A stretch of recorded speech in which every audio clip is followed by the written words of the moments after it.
My, maybe now I can bring this up. This might be a good time. A friend of mine, uh, they are a trans, they're recently trans, came out as trans and had the top surgery last year, I think. I'm not sure what the reasoning was, but they had to be rushed to the hospital to the ER, and they were admitted.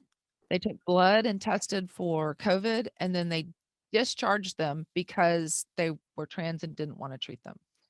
And that's legal. Mm. So this is the first, I spoke about it when it came out. It was, everybody was talking about, but I think there was an underlying idea that, my God, nobody would actually ever do that. And now I know somebody it happened to, and it's religious freedom, and so you don't have to help someone even, but my question is where's the Wait, Hippocratic Oath come in? Susie, so was it that the doctor didn't want to treat them, or was it that the hospital discharged them, or what was the? All I got, because there was a post, I haven't talked to them about it, but they basically I don't think they saw a doctor at all. I think they got the blood taken and they came in and said, "Okay, we can't continue helping you." Mm. So, So was this um, the May 2017 thing that it's Trump signed into law? that, and I then thought it was a Texas thing. No, it's a it's Trump thing. it's a Trump thing, and it got, yeah, and then they did something again in 2020 with it, upheld it or something like that. So, In Texas. all It's across, a I think, the federal thing. country. So Yeah, all across the country. So, I mean, they voted that it could be okay for doctors to lie to women if they had a pregnancy that was not right, like the child might be born with a disability, so you don't abort it. So, I mean, if you can't trust your doctor, if you can't go to the emergency room and expect treatment where they take a Hippocratic oath that says, "I will do no harm," uh, how does that, um how do you resolve those 2 things? I mean, I don't think you should be able to take the Hippocratic Oath, and you should have a sign up or something that says, "We don't believe in the Hippocratic Oath here," or something, I mean, "No queers allowed." but this goes back to the fact that the United States is essentially a Christian fundamentalist state. I mean, Well, now, you think that the Islam would be fine with this? Because I don't. I think that it's Wow. any fundamentalist. In fact, as a matter of fact. I saw me and Banafsha have the same look on her face at the same time. So yeah, I want to be very careful what I say right now, but so I want to start by saying I just want to focus on the Iranian state. Mhm. Okay. The Iranian state is a terrible persecutor of LGBTQ community within Iran. Mhm. LGBTQ. Well, I'm gonna get there in a second. So I'll get there. I'll get there. Also, there are gay men who are hanged from cranes every once in a while. You have somebody like Ahmadinejad that comes in the United Nations, stands and says, we don't have any gay people in the country. Just ridiculous stuff, right? Ridiculous things that come out of their mouths and horrific things crimes that they commit against this population within the country. Also, I want to say that at the same time in the 1980s, by a fluke, because this is all about interpretation, right? Right. And I want to recognize that in my eyes, it was a fluke. The then leader, Ayatollah Khomeini, the founder of the Islamic Republic, and the person who sort of brought the revolution in and cinched it, in 1979, did a fatwa. He was an Ayatollah, so he could. So it's a religious edict that said there are human beings that are born, I mean, I'm kind of translating, that are born women in men's bodies and men in women's bodies. And this is how, and this is a mistake in the sense that they, not that it was God's mistake, but that it is how it is. This is something that has happened, and it is our responsibility to help them transition. And so yeah. Iran has the You're talking about Indiana, right? Mike Pence, Indiana. well, yeah. So Iran is the center for transitioning, gender transitioning in the Muslim world. From all over, that is where people go. And it is completely I mean, this is something that's done and all cool. However, Wow. however, you cannot be gay. So if you, right, you must transition. You are either man or woman in the heteronormative sense, right? And there is no in between. So it's Yeah, like and the souls got switched is all that somehow something happened, and Yes. it's not anything's fault. It just happened. It just and we can happened. And we okay. are within our religious sort of purview to change that and correct That that. is And that is okay. really weird. That is Yeah. a That's why I'm weird saying it's a, ideal. that's what, so here's the thing. The Shia are more open to these sorts of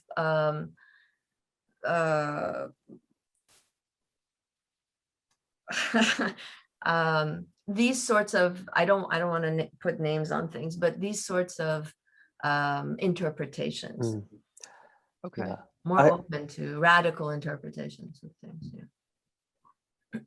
I'm curious if in the fatwa was the word fitra used? Like, is this something like the fitra of the I person? can go look at, I just don't Okay, remember, yeah. but I can look at it. This is something that we've studied in my classrooms, but I just don't remember right now. Yeah. And yeah. then Susie, in the South Asian world, right? There's a super duper long, predating the presence of Islam in the South Asian subcontinent, groups of people with different gender identities, not just one, Wajasira, Hijra, among others. Yeah. Hijra is more an umbrella term, and then there's other stuff in between and other ways of looking at it in there. Who are either third gender, transgender, and all these other sort of gender identities, who have long been around, sort of accepted entirely as third gender folks, in between folks, all of this, or transgender folks, all of this, by Muslim rulers, Muslim empires, all of this had important roles in courts, were important figures in all sorts of different kinds of ways, and are still there and still supported. And so there is still the discrimination against, you know, lesbian and gay folks, and you will still have leaders get up and say things like there's no such thing as lesbianism or gay folks in Pakistan. But at the same time, Hijra, Wajasira folks are not entirely, there's still discrimination, there's still all sorts of other stuff, but they're still accepted and seen as, you know, natural, normal human beings with a different gender identity. Yeah, that's the case in other cultures as well. I believe in the Philippines, and like you were talking about, that area. I don't know if once you get to the Christianity part, if you must. All right, so we just talked a little bit about what this might look like in the Muslim world, a little bit different. Iran, Pakistan are some examples that came to mind, places that have space for transgender folks in different ways, but still have a lot of problems to deal with and to work through. Do these transgender people get to have sex? Yeah, at least in Pakistan, yes. Yes. But with whom? I mean, because if you're transgender, right, and you're a woman, and but you're a man, who do I have sex with without going to jail? The gender is this is the difference between the anti-gay laws and then this. Mhm. You are that gender now. Like, This is a heteronormative world. So if you transition in from being a woman into being a man, now you can actually marry a woman. Because you are now a man. mhm. Okay, so you can't just exist as a third gender. You have No, to. Unless you're in that's Pakistan. not- It's a binary. You can't, not in Iran, but Ramesh, If you're in Pakistan, you can exist as this third gender space, an intersex person, this third gender person. Yeah. So So Iran how is do like you- Colorado and Texas. So I have an example of this for the United oh yeah, States. let's do I have that. 2 examples actually. So All right. I want to say it was 7 years ago. No, maybe even more, 8 years ago. I get a phone call. So I grew up with a transgender woman who was sort of my intellectual mentor. And her name was Joanne. And she was super brilliant, super brilliant. And she was odd because she loved baseball and played football with us. And we all kind of suspected there was something, but we were kids, so we didn't really know what was going on until much later. And Joanne had actually run for Arvada, Colorado City Council. She got a seat. She decided she was going to run for for Colorado State Legislature, and she got outed as her opponents went and dug in her background, and it was this big scandal, and she ended up on Maury Povich. And I remember this. Yeah. yeah, okay, so I get a phone call. I think it was 8 years ago, might have been 9 now that I think about it, from her partner Sandy, and Sandy's like, so I'm in trouble because I can't. At the time there wasn't gay marriage. And so I'm not officially married to Joanne, but I need to keep, Joanne had all sorts of health issues, and I need to keep taking time off to help her. Like I need to take her to the emergency room. I need to take her to the doctor. And Sandy was working for the VA, and the VA said, you've used up all your sick leave. And since you're not married to Joanne, you can't call this family leave. Here's the twist. Sandy used to work for the United States Army, and they never gave her any trouble. She was a civilian nurse in the Army, and whenever she would say, I need to take family leave time to go take care of Joanne, nobody said anything. They were like, yeah, go, take care of Joanne. She moves over to the VA, and now they're like, you're not married to Joanne. The irony is Joanne was actually a veteran. Joanne, before she transitioned, was a Korean War veteran and one of the first people to be in the United States Air Force, because the Air Force was, when it was made, Joanne switched from the Army to the Air Force. And so here's the VA saying, you can't take family leave time to take care of this vet. And so she calls me up and she's like, what do I do? They're threatening to fire me. I go, ACLU, call it now. This is going to be the hallmark. This is going to be the law case that gets gay marriage legal in Colorado. And she's like, oh my God. And then to make things even weirder, Sandy was Joanne's 3rd wife when Joanne was still a man. And Joanne had a 4th wife. So Sandy came back and moved in with Joanne before Joanne did the gender transition and just stayed with her. And they were together 40 years. So to not call them married and family was beyond preposterous. Yeah. At the same exact time in Texas, there was a millionaire who was married to a transgender woman. And when the inheritance was coming through, the rest of the family was like, no, because in Texas, your gender wasn't recognized. Gender change wasn't recognized. But in Colorado, your gender change was recognized. So the irony was, if the transgender woman in Texas moved to Colorado, then she would have been married to her husband. And if Joanne and Sandy moved to Texas, they'd have been married to each other because Joanne would still technically be a man. Right. And so, not that far in our past, we were still having legal issues about revolving around this. I mean, if it wasn't for gay marriage being legal, right, this would still be a nightmare from hell. And Right. so I think it's important also to keep in mind how brutal we've been in our not that distant past. Like what the British did to Alan Turing was only what 60 years ago, 65 years ago. Speaking of the Brits, I want to mention that we're still murdering trans folks. Yeah. Like we are still No, here. but at least the state has The state. the state Well, isn't the as state brutal. is in flux too because it's constantly state fighting just- with itself. The state just said they don't have to treat my friend. Exactly. I mean, Yeah. No, I'm not sure if that was 2019 or 2017, but it was a Trump order.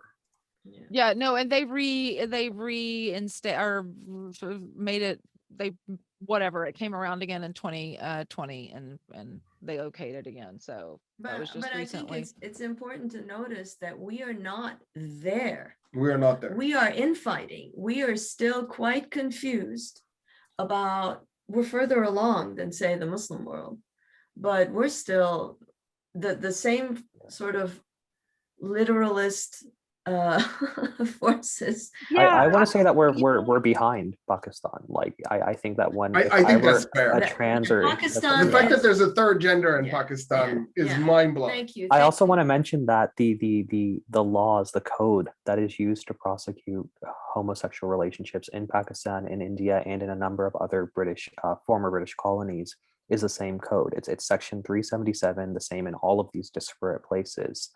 And it's a British penal code that was sort of translated over and carried over. It's not some Muslim law or a Sharia law that's being used. It's a Victorian sort of rules translated, transcribed over. Yeah, and there was also Right. a whole period of British anxiety around the presence of trans and intersex and third gender folks in the South Asian subcontinent, and a lot of work went into from the British to try and regulate these folks into a gender binary, and they just failed. A lot of violence took place, a lot of harm took place, but the British ultimately failed in those efforts. As they will The right continue to. direction. I mean, I don't know what they think fixing the gay people is gonna do, because as far as I know, straight people are the number one perpetrator of having gay children. It ain't us. That was awesome. Dang. It's all their fault. Yeah. They round up the straight people. Breeders to the left. You're the cause. That.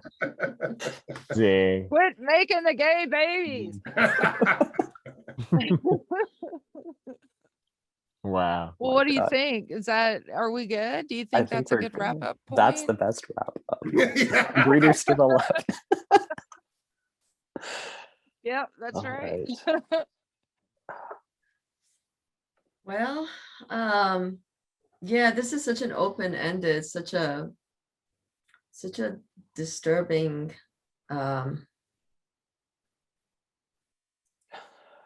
And this kind of violence wasn't right. This isn't a thing that we had continuously done over the course of our humanity to regulate folks' sexual and gender lives. We kind of let people do what they did, even if The I Greek. think it's very much a 19th century phenomenon. absolutely. Yeah. And I don't understand where it came from. I really do. Is there Victoria. anything? Well, yeah, no, okay, but is there? there's a whole there's an industry, there's a technology that got created in the 1800s, late 17 and then 1800s in the West to control sexuality. Yeah. And with the Islamic world as a foil, right? So they look to the Islamic world and says they are pervs over there. Look at them talking about having sex with other men. Look at them talking about sex so openly. Look at them with all these words about sex, all these positions about sex, all of this stuff. We cannot be like that. Look how terrible they are. Yeah, and that was a big part of Orientalism, was to correct, and it's a big part of this civilizing of these savage people was to teach them how to be proper around sexuality.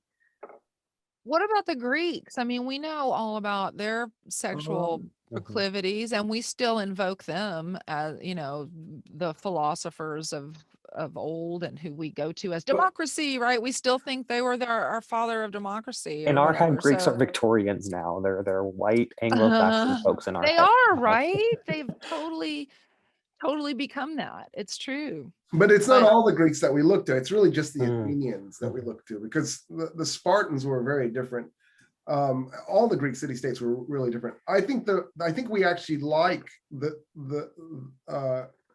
Greek Athenian homosexuality because it was rooted very firmly in a profound misogyny. Mm. I mean, they just fucking hated women. There's no other way to put it. They thought they were completely subhuman, deformed men. And that wasn't true for the other Greeks. That was really just Athens. And so I think we're like, oh yeah, they were gay, but I kind of get it because I hate women too. I think that's where the unity okay, comes from. all right. Yeah, and you do have like right. early aristocratic, sort of like early gay folks, the Oscar Wilde types or whatever, who write explicitly in that kind of way that Dr. Casagrande is telling us about, with the Greeks as that kind of model and with a lot of misogyny. Yeah. Yeah. There's a group of, this is just random, but there's this group of lesbians that I talk to on Twitter, and they have put forth the idea that Hemingway was in fact not a misogynist at all. And I think it's very interesting the way they're reading it. There is of course the rumor that he was gay. And that's why everybody interprets that as such misogyny. But I don't think they're mutually exclusive. I think there's a strong misogyny. Oh, I agree. Yeah. Oh no. Oh, trust me. I have been to the gay bars with those boys. There's no love lost. Mhm. But yeah, no, I just I think it's Right. it's an interesting situation. Mhm. All right. Well, good talking to y'all today. Lots of stuff came up. We know that we are, yeah. I think it reminded me about my limited worldview and my limited experiences of both gender, sexuality, all that stuff. And I think about what are the other systems around gender, sexuality, and then other aspects of our culture that have taken place in all their diversity in places around the world that we've sort of erased or stamped out. Yeah, that's what I'm thinking about. What about Maybe y'all? next time we could talk about the Brunei lesbians that they've been attacked. We can talk about them next time, maybe. Yeah, not good. All right. I don't know. I'm all about keep the faith this week. And I think it was church. God Getting bless away Susie from and God bless there. RPM. As soon as I got out of church, I was like, yeah. I gotta say something about churches. Like, Okay. I have not been to evangelical churches. I don't think I ever will go. Yeah, I know. But I do have to say, I remember the first time I went to Mexico, I was there by myself. I went to Mexico City, Zocalo, and the first place that I was drawn to be in was that big church. I forget the name of it. And I went in there, I sat there, there was nobody else there. The fact that the door was wide open. I went in there, it was one of the most beautiful experiences I've ever had. And it was so moving. I just wept for some time.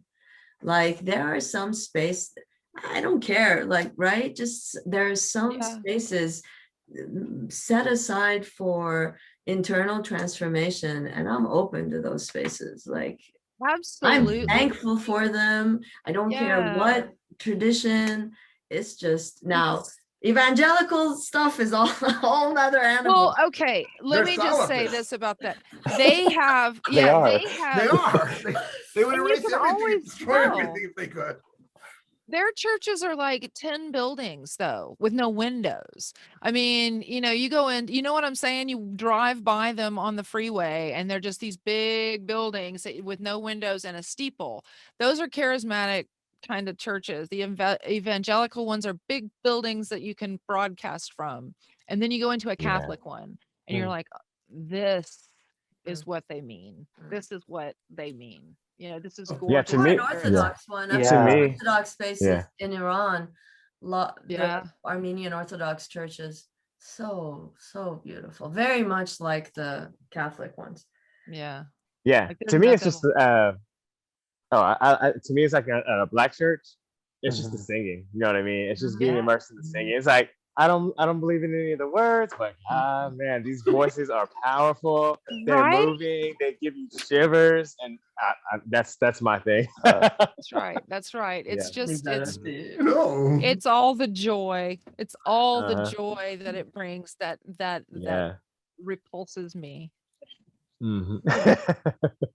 Y'all, I'm gonna get some heat. I gotta also say that I feel the same. I felt the same thing in Coptic spaces in Egypt. Yeah, no, I know. And on that note, Dang. Go Coptic. All right, y'all. It's always such a Mm. I don't know. It fills me up to spend this time with y'all on Sundays. Yeah. All right. Good stuff. Any parting Thank you. words, Dr. Casagrande? We haven't heard from you. bye. Bye. That's Bye it. bye. And also Bye. Coptic. Bye bye. Coptic. Do you guys have like a gang sign? Coptic. I think you just made us one. Dang. Bye, y'all. All right. Bye. All right. Y'all take care. What was that? What was that spray thing? It's holy water from the church experiences. Oh, it was just your hand. I actually Oh. thought you had something. No, it's just my hand. Okay. And then I have this. Oh yeah, that was it. Maybe I don't know. All right.